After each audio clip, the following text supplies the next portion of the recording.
How's it going, everyone? Sethphir here, and welcome back to another Tower of Fantasy video. Today is going to be day 28 in the Ultimate Guide series, and we got a lot of important things to prepare for now that we know that Artificial Island is coming, and there is a new cadence to the leveling schedule, which we will talk about.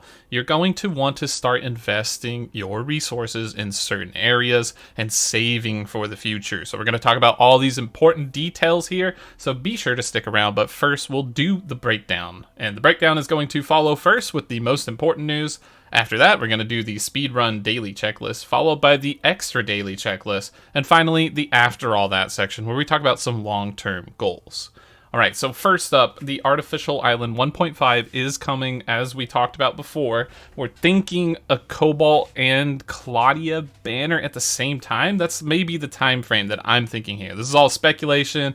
It's not 100%, but I'm thinking that they're trying to get 2.0 sometime around November, maybe October, like early October, somewhere around there. So it's gonna be a little while before they can get that, but they need to start filling in some gaps. So I'm thinking that they need to have these characters coming out soon, especially since they're teasing them in the trailers, and we have the release date of Artificial Island on September 15th. So keep that in mind and prepare your dark crystals, because you're probably going to need them. So, with that out of the way, I did want to talk about the new cadence for the leveling schedule. We have quite a lot going on now. You can see that we are level 60, and level 61 will be unlocked tomorrow. Not today, but tomorrow. So, the new trend is going to be one level every 2 days, until level 62. Then we are going to switch it up to one level every 3 days, all the way to 69. Yeah, that's right. All the way to 69, and then finally we're going to enter this weird, like, 4-day period going towards 70 and up. So that will be the way the game will be changing, so it's going to be less about, oh no, I need to rush and get so much experience before the next reset, and more about focusing on things that are important for the future. And let's go ahead and talk about that. So instead of leveling being your focus, because you do want to hit the max cap before the next day, but there's no big rush because level 61 doesn't gain you anything. It just gains you a level. It doesn't gain you any new threshold, so you got some time. So let's talk about what you should do instead of that. So the thing you should be focusing on instead of that is working on your material resources for your weapons, making sure that when 65 hits, you are good to go with all of the weapons that you intend to use, and leveling up some of the weapons that you have in your arsenal right now. So your main focus is going to be getting one weapon of every elemental type. That's going to go good for you into the future because there are resistance weeks where multiple elements are resisted and you're going to need something to back you up. So right now I'm focusing on getting my ice up, but I have my physical, I have my lightning and my fire, so I'm good to go on all of those avenues, and they will definitely play a large role in the future. So start focusing on those, checking what materials you need because it's getting pretty steep, guys. It's getting really pricey here.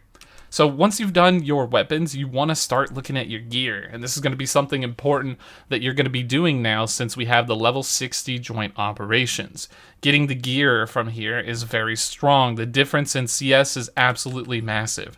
If you take a look here, I have like 47,000 CS, and yes, I do have some good weapons, but honestly, a bulk of this is coming from gear.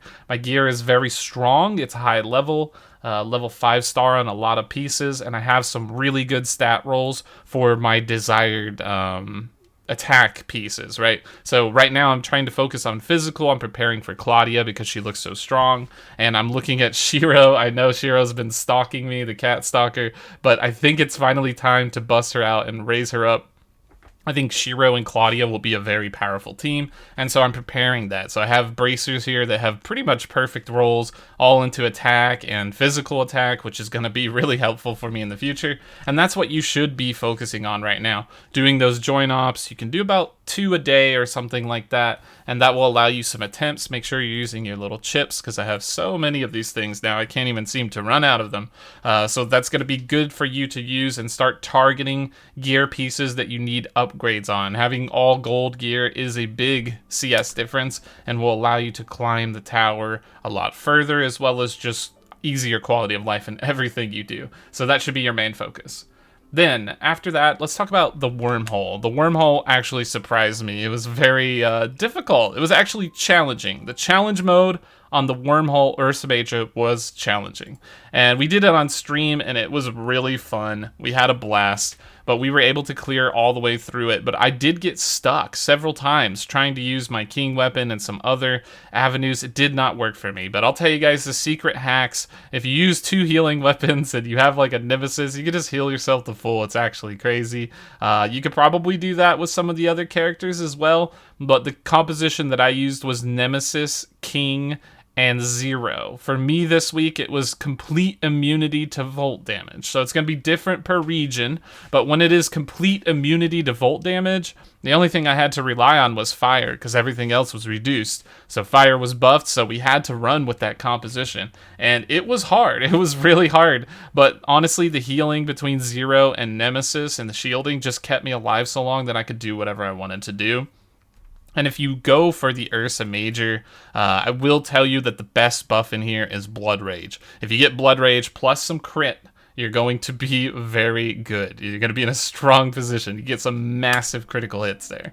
So that out of the way, let's talk about the Road of Strife. Road of Strife is still continuing on, and I think this is about the last day before we switch over to Phase 2. So you will be able to clean up some of the leftovers in here, so make sure you get all your materials with your cap, your 1200 today, but we will have the Doubles Mega Arena coming on September 8th, so that's really nice to look forward to. I'm excited for it. Hopefully you guys are excited for it. 2v2 PvP is always fun, so that will definitely be a blast. And then after that, we have a new Void Rift boss today. So go ahead and check out your challenge section for the Void Rift. And today is Robarg. So if you haven't gotten Robarg in your series, go ahead and collect it. It will be very good for you. You'll get some Dark Crystals as well as close to completing the collection. So hopefully you're aiming towards that direction now. We also have a new Frontier Clash charge generated today, since today is Tuesday, so you will have an additional attempt on that, so you can get some more gold gear, maybe some purple gear, whatever it may be. I don't know how lucky you guys have been on this. Like, let me know down below, how many times do you get gold gear from this? I will tell you that my best attempt, I cleared 5 boxes and I got 5 pieces of gold gear. It was actually wild. I was streaming in Discord for some of my guild members and they were flipping out. They're like, how do you get streamer luck, all this stuff, but it was definitely really fun. But yeah, comment down below. Let me know what you tend to normally get. Do you get any good pieces from this? And then since we have all that out of the way, we're going to hop into the usual stuff, which will be the speed run daily checklist, and we'll try to go through here quickly and knock these things out. So first we have bounties. Make sure you're keeping on track of those every day because they will give you a large source of XP. Following that, we do have the main story, which will just be gated completely until Artificial Island comes out on September 15th, so we're most likely waiting for a long time. There are no new runes today, so nothing to check out there. You can save the other ones for experience if you haven't done them yet. And then, of course, make sure you do your Mia's Kitchen by the end of the day so that you can collect that sweet experience and gold and matrices packs, which is very nice. For Vitality, I think our focus right now, once you have your weapons level up, with the 3-star gates and the dimensional trials, should probably be on a lot of these difficulty 7 missions, because you will get access to 2 different types of legendaries as well as 2 matrices, so it's going to be very nice to do. Today is gloves and pants, so this is a good one to go for. So go ahead and check that one out. There's a lot of really high value stuff in here, and it's definitely a nice time for that. Once we have that covered, we will talk a little bit about that level cap. Today, you're going to need to at least fill this bar up to max so that you can keep track of this and keep on tab with this experience here. It's going to be about 2 million a day. So if you can get 1 million every day, then you're good to go. So I would say go ahead and finish this up. And then from tomorrow, it's just going to be a one level increase. So it's just going to be from 60 to 61. So you'll be able to fill that bar up again with 2 million experience. So just 1 million experience a day, which is not too bad. I think you get about 500,000 to 600,000 just from doing your normal stuff. So you really just have to do a tiny little bit extra and you should be good. So it's finally relaxed on the leveling, which is good news. I know for a lot of you, you've definitely been rough with the leveling schedule a little bit. So we got a nice, well-earned break finally, and that's going to be really good. So now we have the extra daily checklist. You're going to go ahead and check out your training. Go ahead and check out those sections. I had the dodge training, which I'm not looking forward to, and the rhythm training, which is always easy, as long as you have Samir. Following that, you're going to head on the map and check out the black market and check out Hopkins for your free daily gift. Then go to Cetus Island for the claw machine 3 times for the gifts as well. And then you're going to head to Hykros and collect your machine parts in the circle loop. Once you have collected your machine parts, you're going to use those for the vehicle maintenance. Try to get all your vehicles up to level 55 at the moment. That's the sweet spot. And we can kind of hold on materials there until we get the mech bird, which should be coming up soon with the next phases of the Road of Strife. Following that, you are going to head to the shop.